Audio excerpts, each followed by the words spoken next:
Here come the first rates then this Friday morning, and it is indeed a quiet start. A gap down move for Bajaj Finance, 4% lower. Let's just bring up that intraday graph first because that's going to have definitely a bearing on the index as well. I can see ICICI Bank, okay, now 5%. So it's breached that 7,000 trend, Bajaj Finance, and I think soon is going to be testing those lows, the recent lows that is on Bajaj Finance as well. ICICI Bank holding on to 1100, but the bias on the stock is now a little bit negative. Now down 5% on Bajaj Finance as we speak.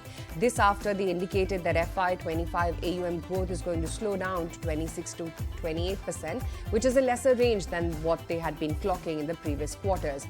IndusInd Bank, is that offsetting the losses in and ICICI Bank today? Let's see that, and let's also bring up Kotak Bank as well. For IndusInd, of course, the lower provisions have managed to offset the higher OPEX. The numbers are something that the street and the brokerage fraternity have liked. A little bit of a fall still pending in Kotak Bank after that mammoth 10% of a decline yesterday. About a 0.7% dip coming in. Tech Mahindra, the FY27 vision is targeting industry-leading growth. 7% gap up on Tech Mahindra. Okay, that's quite a move coming in there. Aavas Financiers, after that Jefferies note, Zomato after Goldman Sachs upping its price target all the way to 240 in the stock, and then Cyient after the disappointing numbers that they've had. The guidance has been muted for this one, so look out for what some of these names are up to. I also want to check in on Idea, MCX, Bharat Forge, AB Capital. These were the big buzzers from yesterday. 3.6% of a fall for Idea, Bharat Forge marginally higher, AB Capital still in blue sky territory, another 2% of a bump up coming in on that stock, and then Axis and SBI will also come up for you on your screens. Those stocks as well were big movers yesterday. Still some more steam in Axis. SBI though is a little bit quiet. Just wanted to mark a couple more IT earnings apart from Tech Mahindra. It's L&T Tech which is taking it on the chin, 8% lower. That after the management has guided for just an 8 to 10% growth in the coming quarter, not been liked by the street. Electra Green Tech, it's an earnings reaction coming in with a downtick of around 6%. Vodafone Idea, as we were talking about earlier as well. Remember yesterday there was huge amount of delivery that happened on that stock. Today as well a large block deal has already happened. So just watching out for how Idea pans out. You also have on the gaining side names like Emphasis as well as Zensar Tech, which has managed to gain 3 to 5%. It's a decent quarter given the kind of headwinds that we are witnessing. So these stocks holding up in the green as we speak. A lot of stocks hitting all-time high levels, the likes of Motilal Oswal, Sobha, Hindalco, Indigo. They continue to inch higher, so a lot happening in the market at this point of time.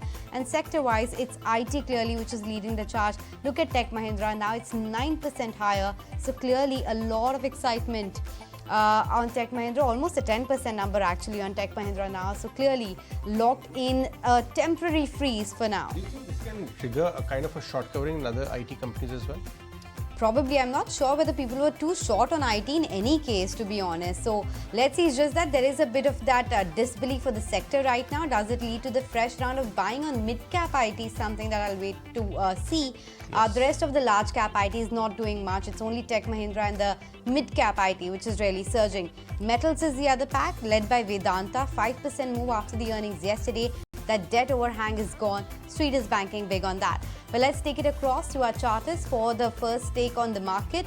Kunal, you go first. I think it's an seeded kind of a start for the index, and much to do because after yesterday's price action, we are expecting that the markets will probably juggle into a trading range. I think what we need to see is the key to watch out for the index holding up about that 22,500 mark, hopefully by the closing. So I think that could be a strong indication that longs should be carried forward for the index. Now, in terms of opening trade, banking stocks yesterday managed to give a breakout. ICICI Bank yesterday is also on the verge of a breakout, back again closer to that 1120, 1130 odd mark. So would be keen to buy the stock, especially on the breakout confirmation. Okay, what about you, Naresh? What's the first trade that you would like to punch in? So looking out for a buy on dips on JSW Steel, the stock has broken out into new all-time highs, and metals as a sector has been doing really well. So JSW Steel could be next on the momentum. Okay, so metal continues to be on your radar. If you like this video, then like, share and subscribe to ET Now.